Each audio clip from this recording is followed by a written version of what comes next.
How accurate is my free credit score? A new report warns against applications like Credit Karma. Americans pretty much everywhere agree that this country's credit reporting system is essentially impenetrable. In a bid to help, almost 2 decades ago, Congress declared consumers have the right to receive one free copy of their credit reports each year. But what we don't have the right to see are the actual scores derived from those reports. It's the equivalent of getting our homework passed back without a grade at the top. Those reports are compiled by the 3 major credit bureaus Experian, TransUnion, and Equifax. But credit scores are calculated by a different set of companies, using models that each claims makes theirs better. An entire industry has emerged to try to bridge this gap, full of companies promising not only to give consumers access to the scores lenders rely on, but also to kick in personalized financial advice that will help raise those scores. However, a new review of these services by Consumer Reports suggests otherwise. Looking at 5 of the biggest apps that provide this service, the report argues that the scores they give you aren't terribly useful and worse, that many of them routinely solicit customers to apply for additional credit or buy new financial services that, as Consumer Reports puts it, are not necessarily in the user's best interest. It notes that Credit Karma, Credit Sesame, Experian, and TransUnion only give customers access to a single credit score, and the odds are low that it's the one lenders look at.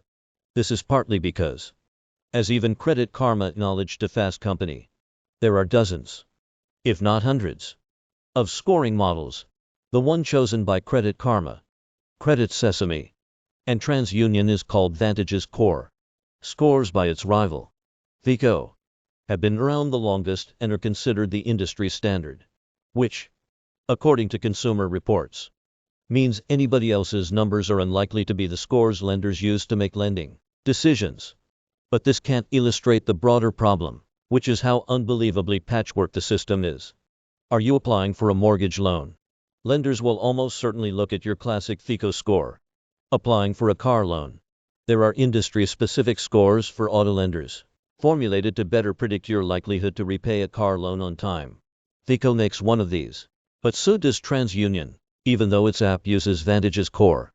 Actually, it offers car lenders not one but 2 scores, the TransUnion Auto Score and the TransUnion CreditVision Auto Score. The irony is that while FICO scores appeal to banks and other lenders, VantageScore was created by the 3 credit bureaus after critics argued that FICO, as scoring model, could do more to include marginalized communities and other credit invisibles, thereby addressing America's racial wealth gap. In a statement to Fast Company, Credit Sesame said its use of VantageScore is about kickstarting a shift to a more inclusive financial services sector. VantageScore offers credit scores to a broader range of consumers, a spokesperson told us, including those who are considered unscoreable by other models, consumers that are new to credit, have thin credit files, or are credit invisible. TransUnion also quibbled with Consumer Reports' suggestion that lenders rarely use VantageScore. Millions of loans are underwritten every year using it, a spokesperson said, adding, 9 of the 10 largest U.S. banks and a third of the largest credit unions all use VantageScore to make lending decisions for some of their products. The company also threw out there that, since the start of the pandemic, it's been making credit reports free every single week to anybody who wants one, going beyond the once-per-year law. However, this kind of undercuts the explanation from these companies as for why it's no big deal that fewer lenders use VantageScore. What's important is that credit scores are highly correlative, a Credit Karma spokesperson told us. That means if you're rated a good in one scoring model, you most likely have a good credit rating in all other models. Yet, FICO's model was so flawed that VantageScore needed to be created. Consumer Reports says the harder pill to swallow is that to get this maybe not useful score in the first place, you have to give these companies something very useful to them, your data. These apps all partner to varying degrees with outside companies, because their business models rely on it. Either way, the affiliates interested in this particular clientele tend to be lenders, insurance companies, and providers of financial services. Consumer Reports argues this means that people who are trying to be more fiscally prudent could end up bombarded with offers that don't help and potentially even hurt their financial situation.